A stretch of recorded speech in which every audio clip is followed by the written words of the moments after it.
এই দেখুন বন্ধুরা, তাওয়াটা একটু গরম হয়ে গেলে ছোট চামচের 1 চামচ জিরে, আধা চামচ মেথি, 1 চামচ ধনে, 1 চামচ জয়ন, 1 চামচ মৌরি, কিছুটা গোলমরিচ, কয়েকটা গোলমরিচ আর 7-8টা শুকনো লঙ্কা।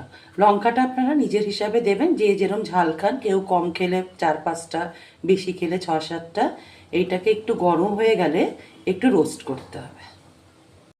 এই দেখুন বন্ধুরা, কড়াইটা গরম হয়ে গেলে তারপরে কিছুটা সর্ষের তেল দেবেন। এই রেসিপিটা সর্ষের তেলে খুব ভালো হয়, তাই সর্ষের তেলটা দেবেন। সর্ষের তেল গরম হয়ে গেলে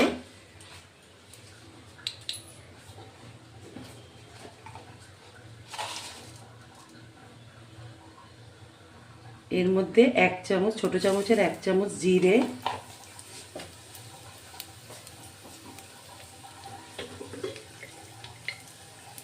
কালো জিরে,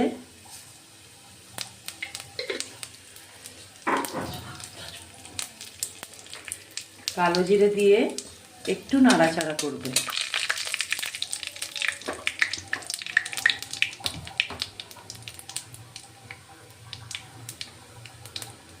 তারপরে যেই দেখবেন একটু গরম হয়ে এসছে তেলটা, তখন আলুগুলো ঢেলে দেবেন।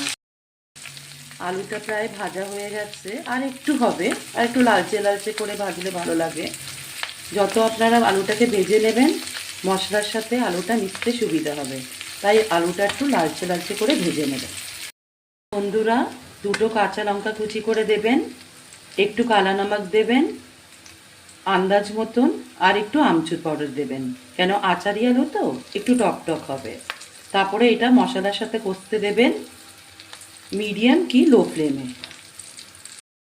এই দেখুন বন্ধুরা, যেই মশলাটা ভেজেছিলাম সেই মশলাটা একটু উপর দিয়ে ছড়িয়ে দেব। আপনারা নিজের আন্দাজ মতন করবেন, মশলাটা নিজের আন্দাজ মতন ছড়াবেন। তারপরে একটু মশলার সাথে একটু নাড়াচাড়া করে 5-10 মিনিট একটু ভাপে রাখলেই হয়ে যাবে আচারি আলু।